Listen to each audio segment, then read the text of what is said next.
so I can speak mice language, okay? It sounds like this. Nyum, nyum, nyum.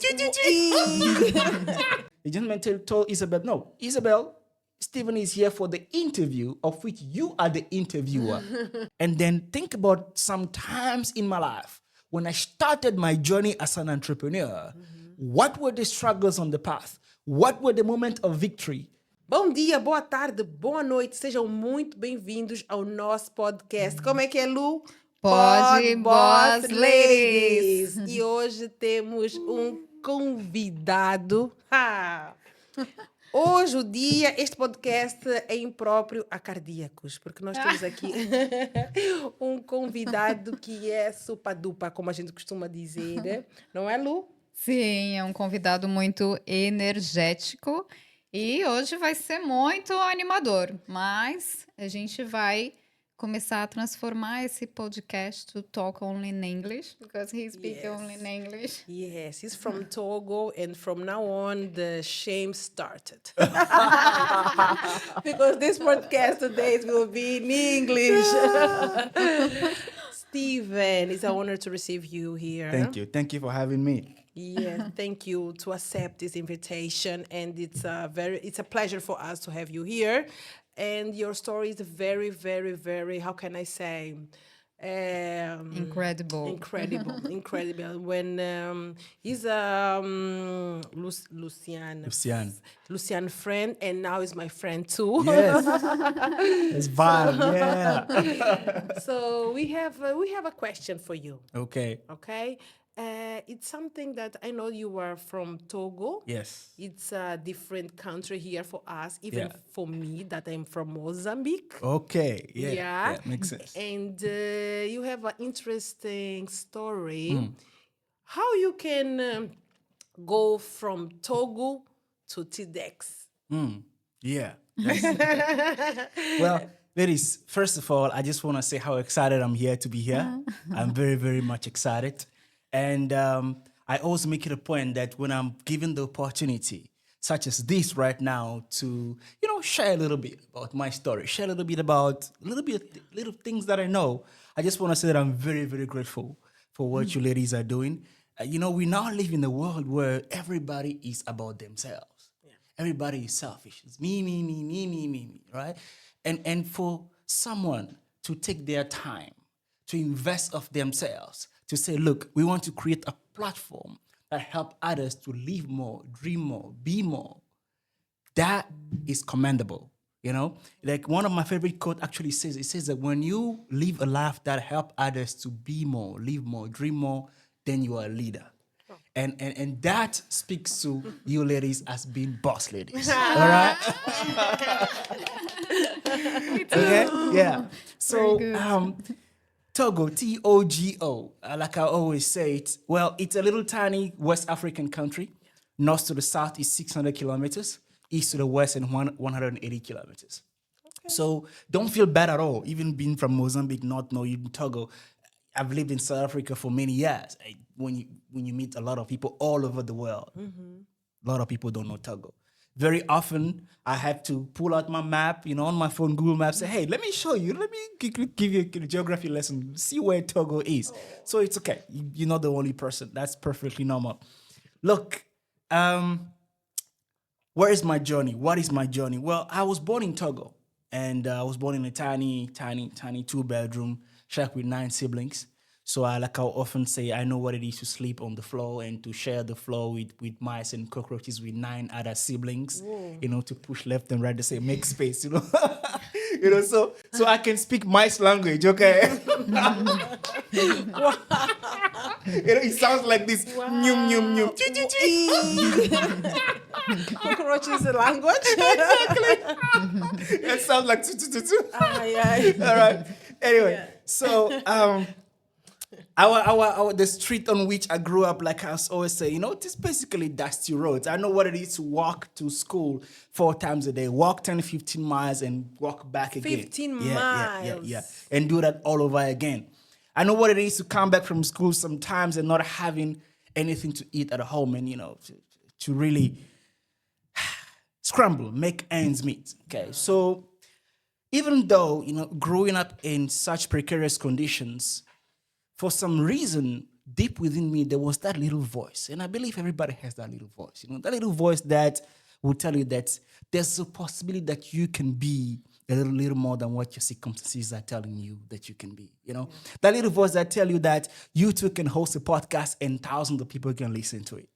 You get what I'm saying? Yes, That little voice that tell you that, you can leave your home country, Brazil, and come to Portugal and write a story for yourself. Yeah.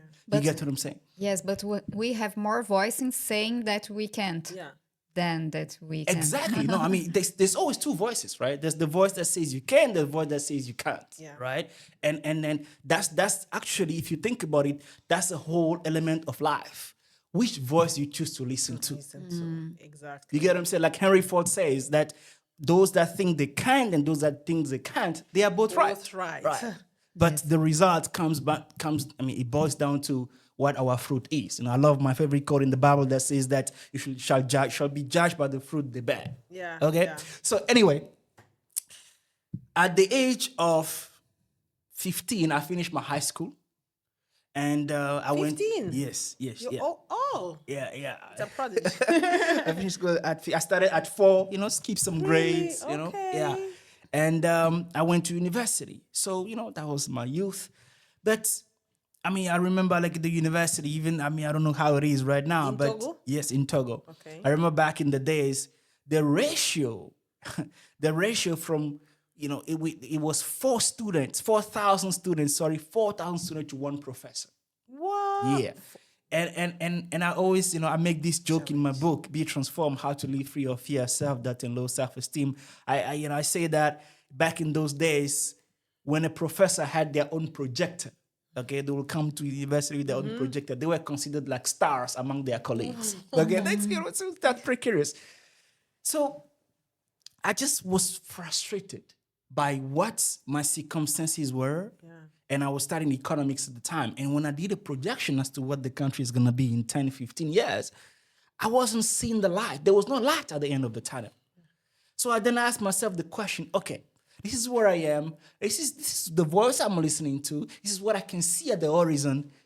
Do they match? And the answer was no. Mm-hmm. So I then asked myself the question, what environment, where could I go?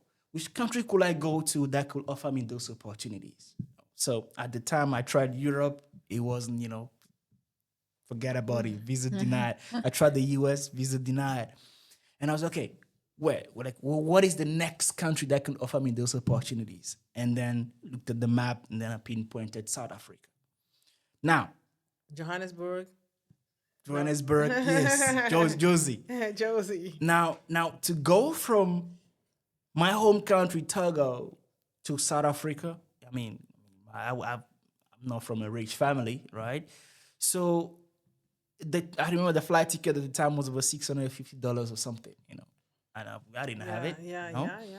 My mom went to borrow what she could. My dad went to borrow what she could. And I remember leaving home with about $250 in my pocket. Just back in the days, if you calculate the value now, just less than $200. Mm-hmm.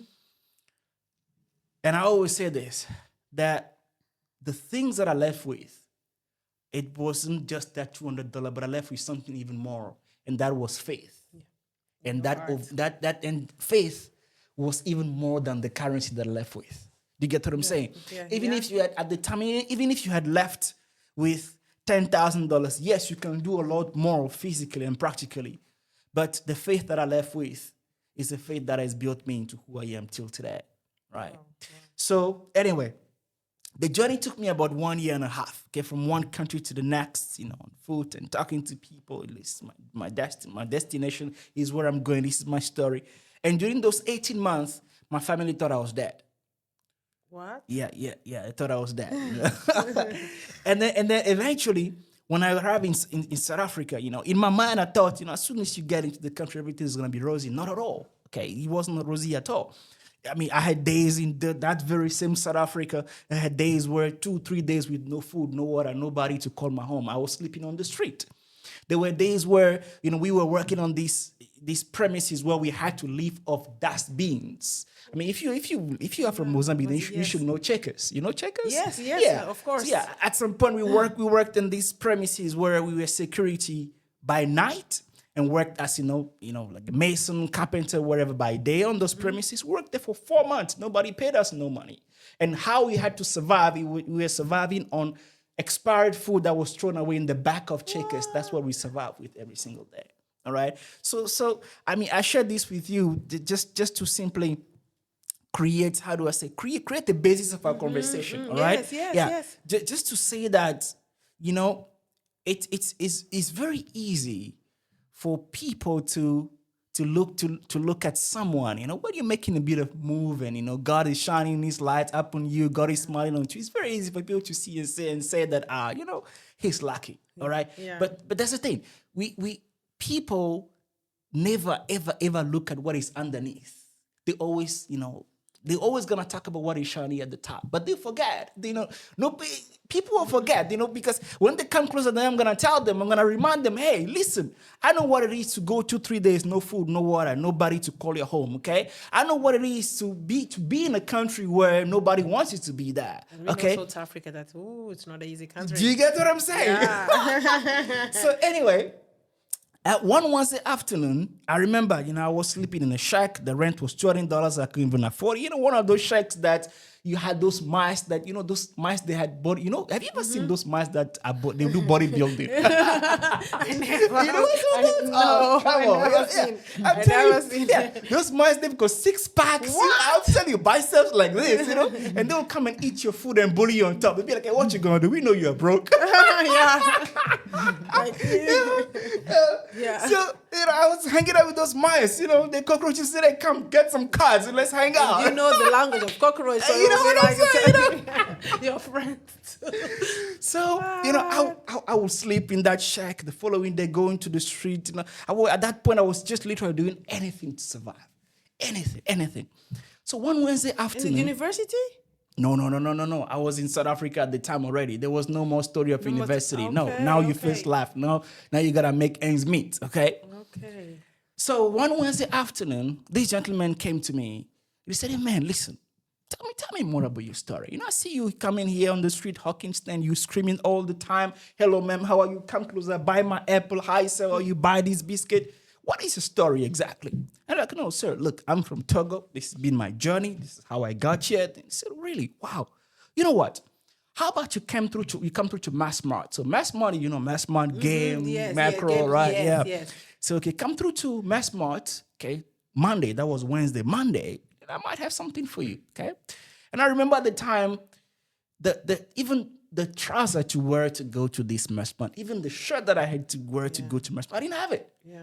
And a friend of mine was a pastor, and I went to him and said, hey, man, listen, I got some good news. The gentleman came to me, and I said, look, I must come on Monday to Mass Mart. He said, yeah, really? Okay, he went quickly into his drawer, he pulled out the brand new trouser. Yeah, wear this. Yeah. And I rocked that. So on Monday, on my way to Mass Mart, I met this blonde lady. Okay. Blonde hair, just like Luciana. And she was struggling with boxes, she was struggling. I'm like, ma'am, let me help you. I got some time. Where are you going? So I'm going to that building. All right, cool. Let me help you. We got there. It was like second floor. Climbed the buses and, to the second floor. And we dropped the boxes. She's like, okay, so Steven, where are you going? I'm like, no, I'm actually going to Mass Mart. It's the address of the building. It's like, oh, no, you are here. You're right. It's right here.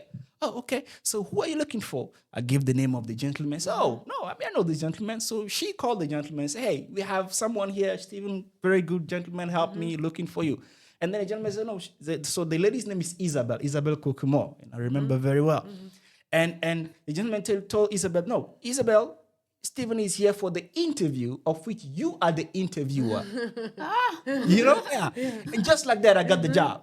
I tell that story because it's very, very important that nowadays, again, because we live in such a selfish world, we've really forgotten the importance of giving a hand to someone. You don't know who you are helping. Okay, you don't know like how can that pay back to either today, tomorrow. Now, in that moment, my payment was instant. You know, and guess what? Isabel was like, "I know you got the job." Yeah. That was it. Yeah. And now, what was the job? Yeah. Very important. Muito importante. Okay? Okay. So the job was to sell vacuum cleaners. Okay. Now, at the time, I think I was 19 going. I left home around 17 and a half, 18 years old, 19 going. But I had never seen or touched a vacuum cleaner in my life. Okay. We don't use vacuum cleaners back home. We use brooms, you know. That's the industry. Brooms, you know. Yeah, we have brooms, not vacuum. Exactly. So I was like, okay, this is interesting. So I got given a sales script, but now it was one of those fancy machines, you know, like those vacuum cleaners that people will pay a lot of money for, you know, $1,000, $2,000, $3,000. You know, some of those that work with water. I said, okay, fantastic. So they went and showed me how it worked. And I went home that day. The following day, I came back. From that day, I worked for 3 years nonstop, 7 days a week. 7 days a week. 7 days a week, 15, 16, 17 hours every single day doing, "Hi, ma'am, how are you? Come closer. Let me tell you why buying these vacuum cleaners is going to make your husband love you more." "Hi, sir. Wait right there. If you can give me a moment, I want to tell you why. Getting this machine is going to make your wife love you more." So you have a sales university there. I did that every single day for 3 years. You know, again, you don't know who's watching. So the company I was working for, they had a competitor, right? And I was working in a very small town called Secunda, right? And because of my consistency and my sales skills, all of a sudden, a region that was never on the map started taking over Johannesburg, Pretoria, you know? And then the people that were at the top of the company, they were like, "Man, what is going on?" You know, numbers tell a story. So you created a method, even if you don't know that it's a method. Exactly, you know? So one Monday morning, these 3 gentlemen came to me and said, "Okay, Steve, I mean, we've been observing you for a while. And I mean, the numbers you're doing here is crazy, okay? How about you become an area manager? You'll get a team of 60 people. Your target will be like $10 million of sales every single month.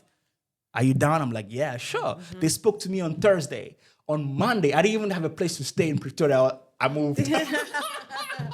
Really? Oh, yeah. That's really nice. Opportunity no waits for no man. You know, you grab it or you don't, you know? Yeah.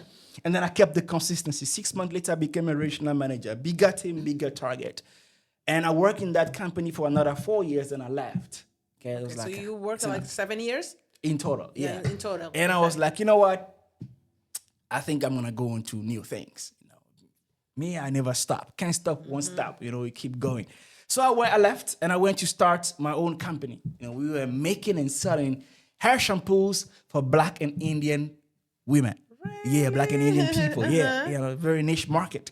It was working very fine, you know, until my co-founder decided to use our company money for, you know, some stuff that I don't want to call here. Okay, human beings. Okay. Yeah, human being stuffs. Then the company failed. Now, at the time, I was back to scratch because I had to sell. And the house I had at the time, my 2 cars, and everything. I was engaged to a beautiful South African girl at the time. She was also gone. So I was back to zero, you know? So then I had to ask myself the question, what next? What is next? And I started thinking, I'm like, you know what? What got me from Togo to here right now and looking at all my successes and everything, you know, it wasn't only my ability to be resilient. No, it wasn't only my ability to sell, but there was an element there where I was really able to get the people that I work with to get that team, even though we didn't speak the same mother language, to get them to a whole level. You know, said, you know what, maybe this is my area, it's my talent. Now, how am I gonna do that? I'm gonna leave South Africa and I move to Singapore. Right. Singapore. Yeah. I moved to Southeast Asia. Okay. Then that's how I remember my first, let me put it this way. My first business in people's development. Let's put it that way. Okay. It's called Salesforce Catalyst. When I started that business, I was sleeping in a dormitory. Yes. Okay. You know, talking about the reason why I put an emphasis on this is because it's not a given to be able to dream when you are going through tough times. Yeah. You get what I'm saying? Yes. Yeah. When you're not having 3 meals a day, when you don't have a beautiful girl by your side to tell you how much you are loved, Yeah. when your parents think you are ugly, stupid, and dumb. you get what I'm saying? It's not a given for you to dream. Yeah. But in actual fact, it is in those times that we are called to dream, because the ideas, the thoughts, the belief, everything that you actually be able to develop and hold on to at that time, that is what's gonna get you to the top. You get what I'm saying? So I started Self-Force Catalyst at the time, then from Singapore, went to Indonesia, Malaysia, Vietnam, Netherlands. So from that time to getting onto the TEDx stage, right? I think it took about 3.5, 4 years. But here's the thing, and I want to say this is very, very important. Again, to simply depict the importance of resilience and persistence. Nobody knows that for me to actually be on that TEDx stage, I had to apply for at least 100 TEDx talks plus.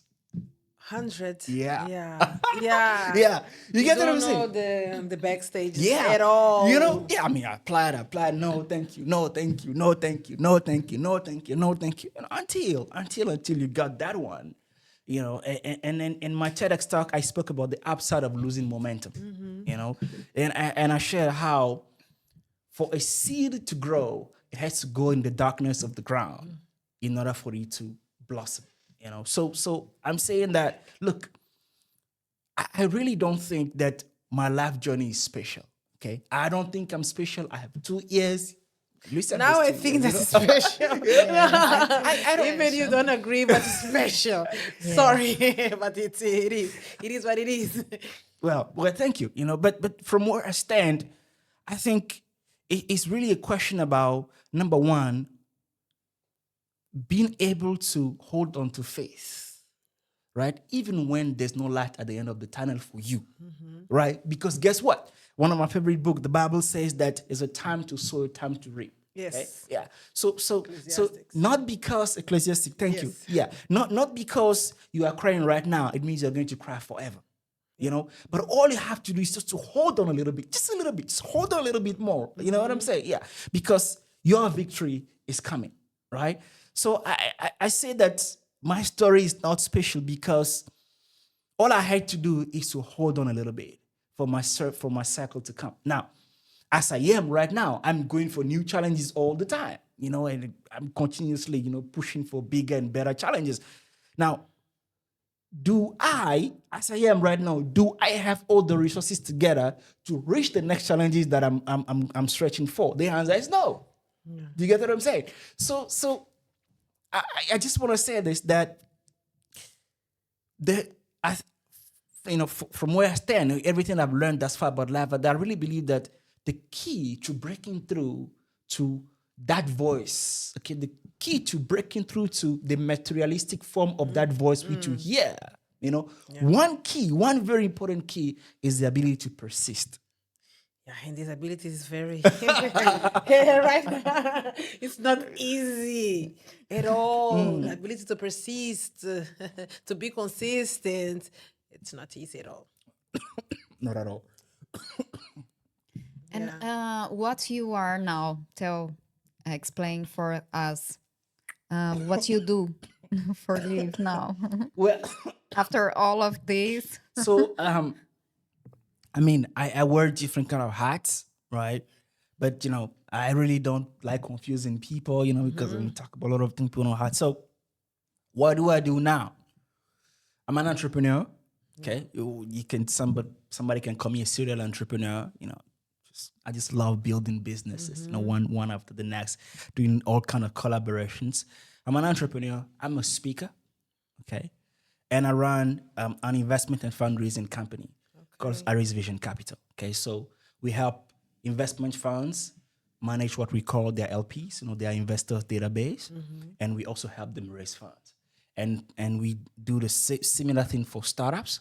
So I work with a lot of founders, a lot of entrepreneurs, people that have a dream, people that the crazy ones, the crazy ones, people that want to build a business, and they have a dream, you have an idea, you want to turn it into a business, okay? And when you do turn it into a business, how do you make it investment ready. Yeah. How do you ensure that you are able to bring in a lot of sales in so that you're able to cover your bills and so forth, right? People are struggling that right is- now. The people are struggling to do that. So people, if you are listening and if you understand, come to Steven because Yeah. So It's that is time. that is what I do. Yeah. yeah, Okay. it's very very interesting. All those stuff that you are doing and how you combine them and to be successful and your story. If even if you do not think that is special, for us is special. It's in inspiration to I have heard a lot of histories, but your story, man, like okay, it's it's incredible. Obrigado. Okay. I met Steven when I went to one event I found inside Meetup. And this event was about communication. So he invited me to speak in English in front of the people, and I was so nervous. And every time we did to do the same thing, to speak about something in front of the people. Um, Steven, why you were doing this? Because I didn't pay for this. Why you were doing? Yeah, it's free. So, you know, so public speaking is something that I love. Actually, I really believe that speaking is one of my gifts. You know, so I really believe that, and I talk about this in my book, that as human beings, everybody has a gift. Yeah. You know, we have a certain set of talent. You know, you want to find your life calling, your purpose. We find your gift. Once we find, the gift, we're able to identify what your life purpose, your calling is. And one of my gift, my talent, is the ability to really use my voice to inspire others to be more, dream more, and live more, and also empower others to use their life story, and to give that life story life. Do you get what I'm saying? Again, look, you see, everybody has a story, Yes. right? Everybody has a story. Okay, and yes, some others, some other people have gone through some other tough times, but look, but when we take your story and we tell it the right way, the right manner, there is a lady somewhere, there are two ladies somewhere that will identify with Luciane and her business partner. Yeah. Do you get what I'm saying? So being able to take your own story and tell it in a way that is relatable, tell it in a way that inspires, tell it in a way that get others to dream. You get what I'm saying? That is the crux of public speaking. So one of my life missions is really helping people do that. So everywhere I go, I build public speaking clubs. I mean, I took one club, for example, when I lived in Antalya, Turkey. I built a public speaking club there from 4 people to 100 people. Wow. You know what I'm saying? It took about 1 year, 2 months or so, right? So to your question, I have this thing, right? Kind of long answer to questions. Okay? So to your question, why do I do that? I do that because of my love of empowering people to, how do I say, find their voice. So when you find your voice, what happens? You feel empowered. When you find your voice, what happens? You become more confident. When you find your voice, what happens? You become grounded. You see, yeah. So it's something that I do, and yeah, it's just something that I want to do and get more people to find their voices all over the world. Yeah, and there is ability to share the story. As you said, like everyone have a story, but to count this story, there is ability to count the story with interesting, like okay, and for such, how can I say, for a long time I didn't have this ability to share my story.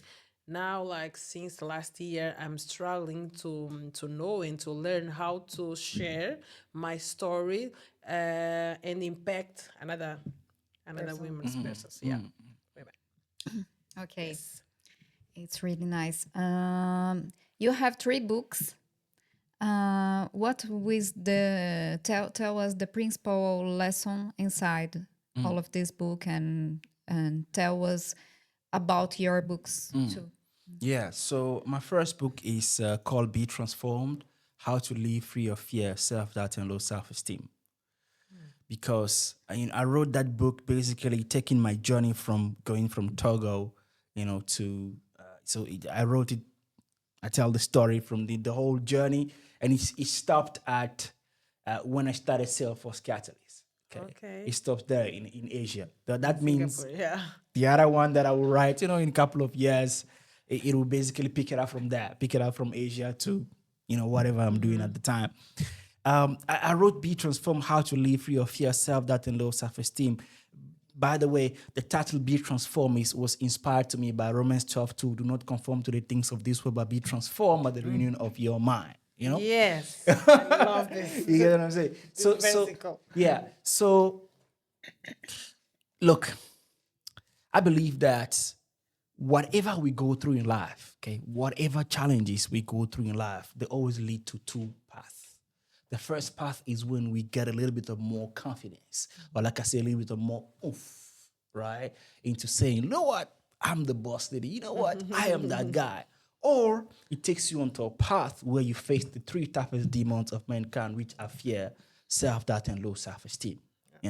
So I'm a firm believer that a person that's able to overcome his or her own fears, his or her own self-doubt, his or her own low self-esteem is a person that becomes invincible, unbeatable, unconquerable. You get what I'm saying? So I basically took my life journey to, I broke it down. In that book, there's even a 7-week program where I shared, how you can actually literally overcome, first unroot your fears, expose them, then turn them into what I call empowering beliefs. I can really take you to, a whole, become resilient. You can basically become a Terminator, okay? Yeah. So that is what Be Transformed is about. And then the second book is Habits and Psychology of Great Leaders. Okay. Right. Okay. But when I wrote that book mostly for young leaders. So when I just told you when when I was approached on that Friday to come for the promotion job and to lead 60 people and so forth. Yeah. I literally I left and I was thrown in the deep end. I mean, they were just some basic training. Okay, this is what you're gonna do. Here is your car. This is your department. And that was it, right? Now, how do you lead those 60 people that you don't speak the same language? And by the way, they don't even want you to be their leader because you are a foreigner. Yes. All right. Yeah. Okay. So how would you get to sell yourself in a way that you have those people's buy-in? How do you get those 6 people to actually achieve a $5 million of sales every single month? And how do you do that again on a bigger scale? So I basically took my own youth leadership journey. Then I broke it down. I said, okay, these are the things that I learned. I remember at the time I had a team of store managers, area managers, and I had a rule. So the office will open at 8:00, but my rule was everybody has to come to the office at 6:00. Yeah, non-negotiable. And from 6 to 8, I ran master classes on different kind of concepts, motivation, communication, and I literally invested of myself. I remember the time, I'll get paid a salary. I will take 10 to 15% of my own salary and take my team out. Okay. Yeah. Do you get what I'm saying? So there are things you do when you're leading people to literally get them to give their best to you. Yeah. Like I always say, there are things you can do to literally create special forces soldiers out of your team. People that do not turn back when the challenges get tough. People that will not question you when you bring about a vision or a dream. People that when you say, you know what, we're going to go through the wall to go to get what we're going to get, they will say, yes, let's go because we believe in you. Yeah. So in order for you to do that, there's a way. There's a strategy. There's a method for you to do that. And I broke that down in the book, Psychology and Habit of Great Leaders. And then the third book, actually 4, but we're just going to talk about third. And the third is about how to be a great orator, right? That literally has to do with public speaking. I want this book, please. So, how do you conduct yourself in front of people when you're on stage? How do you use your body? 70% of the things that we talk about, the thing we communicate, are more received by people in the audience. They look at our body language more than they hear the things that we've got to say. Yeah.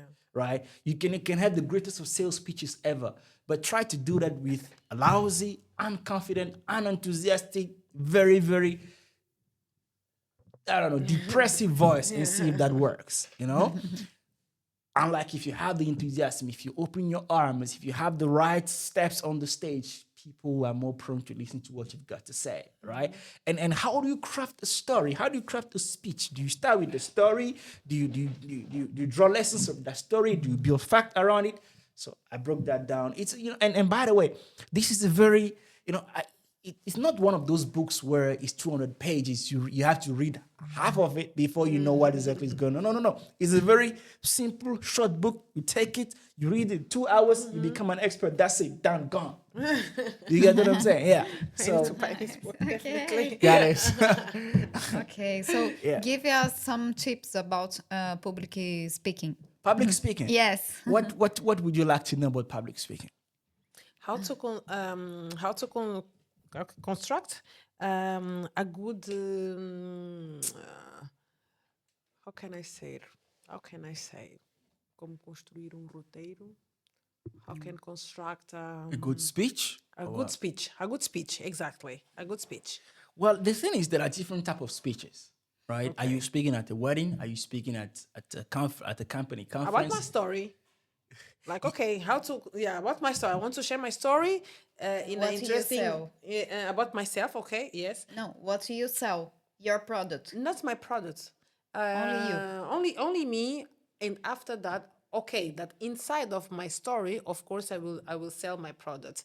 But how to do a speech, speaking about me to inspire people, and after that, I sell my product. Like, okay, if you like my story or what my transformation, my changing, by my products.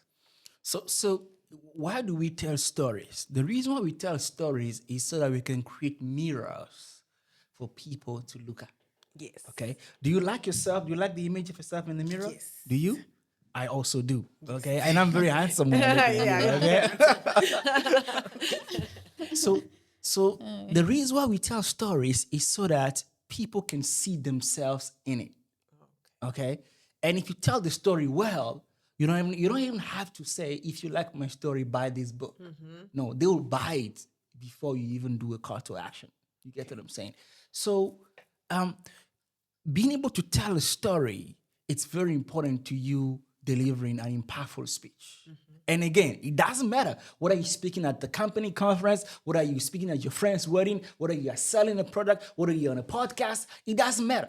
Okay? But being able to tell your story in a way that has what I call the 3 emotions. Okay? Your story has to be able to stimulate minds. Your story has to be able to make people happy.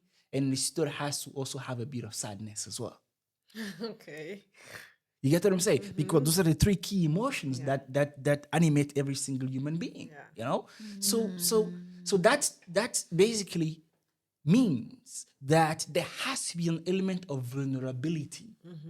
There has to be an element of realness in your storytelling. You get what I'm saying? Yes. I wasn't shy to tell you that, look, I know how to speak cockroaches languages. You get what I'm saying? Yeah. I wasn't shy to tell you that, look, I was once living off dustbins. Yeah. You get what I'm saying? I'm a human being. And guess what? If you go out right now, I'm pretty sure there are 100 or 1,000 other people that that are doing that right now. You get what I'm saying? So that is, I think, the first step to you being able to tell your story, or to you being able to even give a speech. The first step is to make peace with the fact that you have to be vulnerable. Do you get what I'm saying? And then we can talk about the technicalities as to what I call, in the book that I shared with you earlier. There is something I call story shopping. Right? What is story shopping? Story shopping is basically being able to find the right stories in your life journey that directly relate to what you want to talk about. Do you get what I'm saying? For example, let me give you an example, okay? Okay. For example, I want to talk to you about entrepreneurship. Okay, for instance. Okay, so if I'm called to speak about entrepreneurship, for instance, what am I supposed to do? I'm supposed to take a minute, okay, and say, all right, what exactly about entrepreneurship are they wanting me to speak about? Okay, is it growing sales as a first-time founder? Is it attracting investors? Is it building a business, scaling a business? What exactly in entrepreneurship are they asking me to talk about, right? Then I take a pen and a paper. I say, all right, so let me think about the time. Okay, so let's say, for example, it's about attracting sales as a first-time founder. That's actually, one of the biggest obstacles. As a first-time founder, you're just wondering what the heck, how am I gonna make these sales? Okay, so let's say that I'm called to speak about that. So what is my duty as a speaker? I have to first take a minute and then think about some times in my life when I started my journey as an entrepreneur. What were the struggles on the path? What were the moments of victory? How was I? How were my emotions in that time? You get what I'm saying? Yes. And they say a good storyteller is a person that is able to look at things from a 3 dimensions. Okay. Let me explain to what is 3 dimensions. The first dimension is you. Okay? You. Now, guess what? When I'm going through something, my own perception of what I'm going through is not the same as Lucian is looking at me from the outside. Right. Now, the second dimension of that is somebody that loves me very much. My mother, my girlfriend, my boyfriend, my sister. Now I need to write. Because their perception, right, again, is not the same. Their perception is slightly biased by the love they have for me. Okay? And then there's a third dimension. The third dimension is the person that you have no correlation with at all. You get what I'm saying? So what is the 3D? What is the different perception of that moment when I was chasing for sales? So in this particular example, the person will be mine, will be the person that I love, and then it will be the client's perception, or the lead, the prospect perception, the person that I'm trying to sell to, right? So you bring all those 3-dimension stories into one story. You get what I'm saying? And now you tell it with your heart. You know what I'm saying? Like somebody says, say it with your chest. Say it with your chest, man. You know what I'm saying? Yeah. You get what I'm saying? Yeah. You say it with your heart. Okay? Look, let me tell you this. So I'm pretty sure that as we speak, there are literally millions of books that have been written on communication. Okay? Literally millions. Okay. But let me tell you something. There is no other language to communicate other than the language of the heart. You get what I'm saying? Come on, speak it from the heart, man. You get what I'm saying? I need to love my story, right? Yeah, you just gotta be there and share off yourself unapologetically. You get what I'm saying? Again, it goes back to what I was saying about, like fear, self-doubt, and low self-esteem. We go and share stories with a lot of back thought. My nails very good. Do I have the right makeup? You know what I'm saying? Like how's my head today? How's my locks? We have all of that. Are they gonna like me? Look, let me tell you something. It doesn't matter how good it is. Yeah. Somebody's gonna like, somebody's gonna hate. Okay? Yeah. So why give a shit at all? You know what I'm saying? Yeah. So that's what I'm saying. So look, we can talk about all kind of techniques as much as you want, okay? But if you are able to tell your story from these 3-dimensional angles, convey with the right emotion, tell the part that you felt happy, tell the part that was so difficult that you almost felt like breaking down. You remember that time when you woke up at 7 o'clock in the morning, you look yourself in the mirror, you broke down in tears?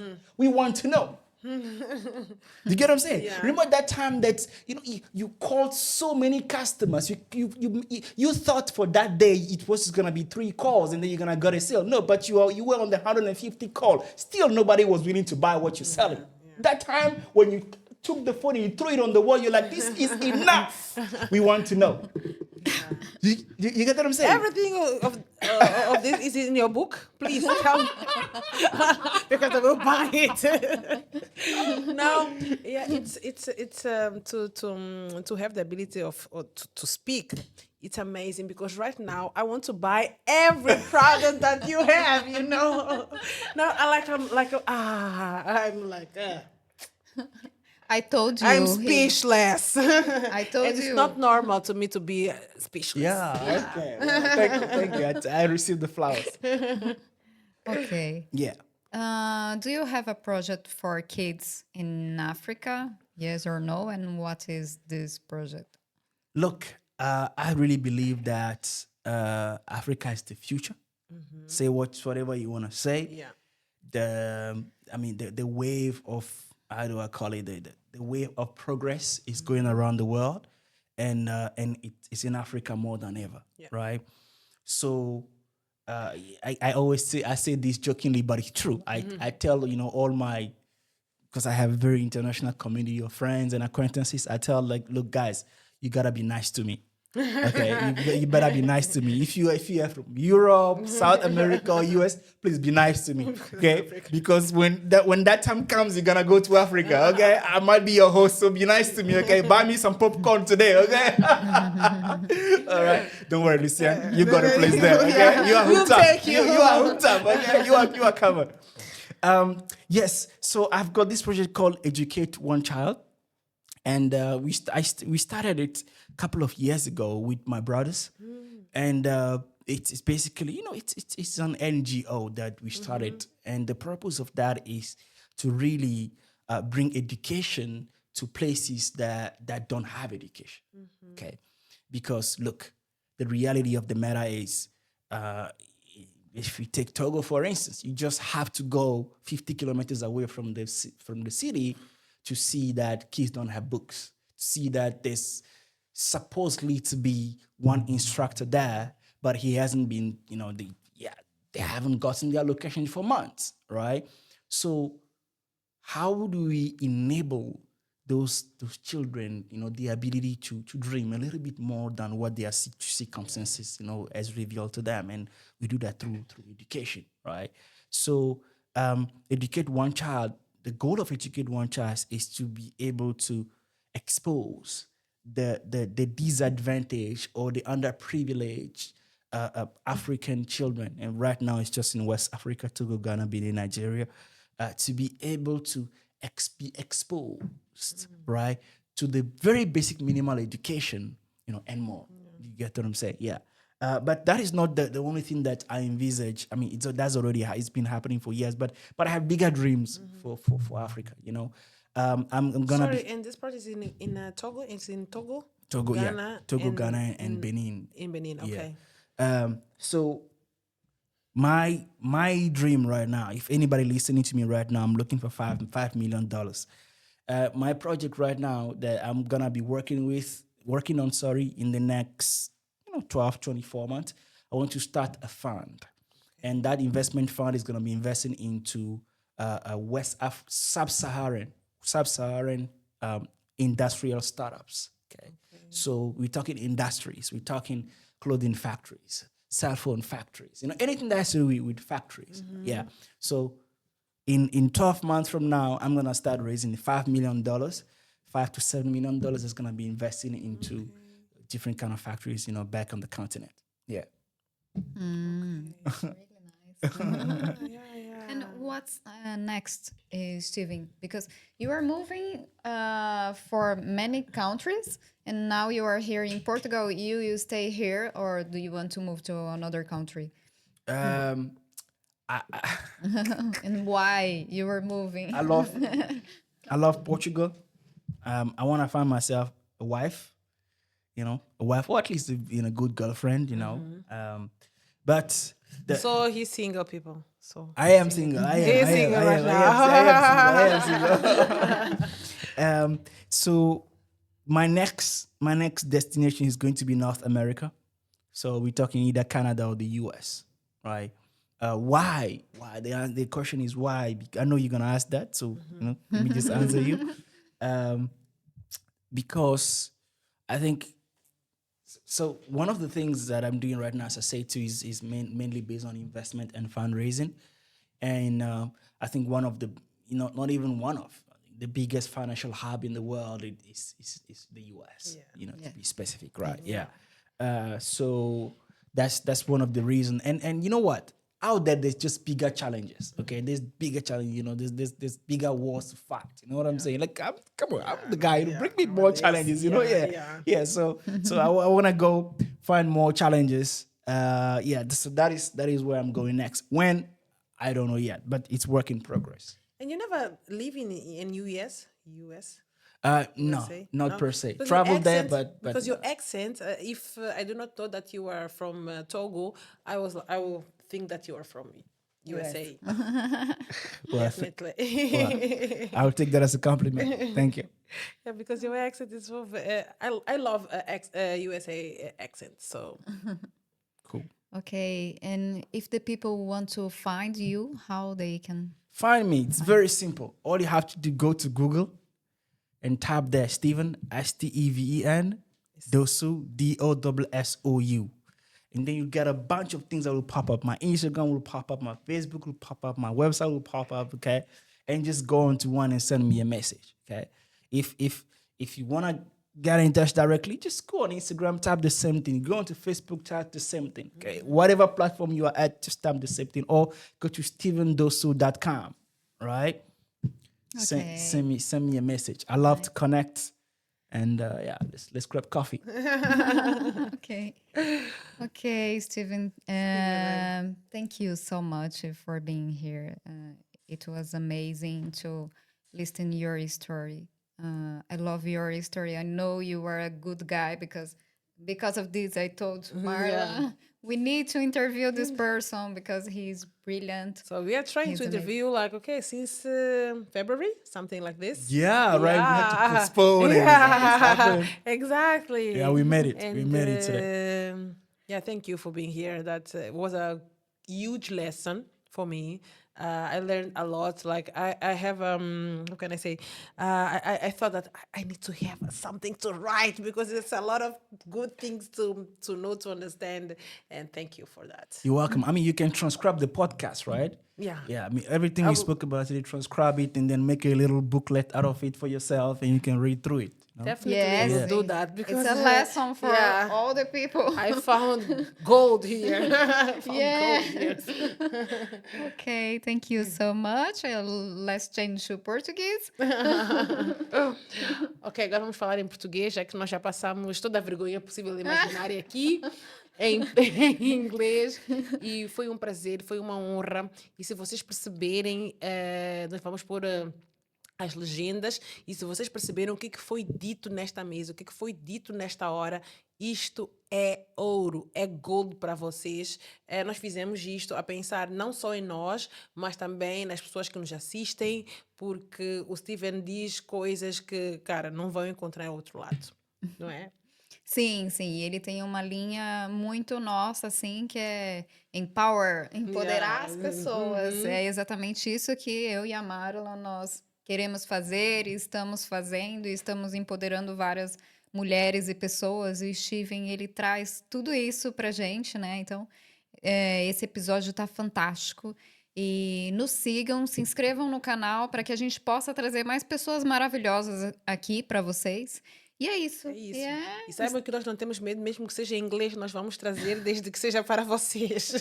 Que venha o próximo desafio. Exatamente. E assim a gente se encerra o nosso Pod Boss Ladies.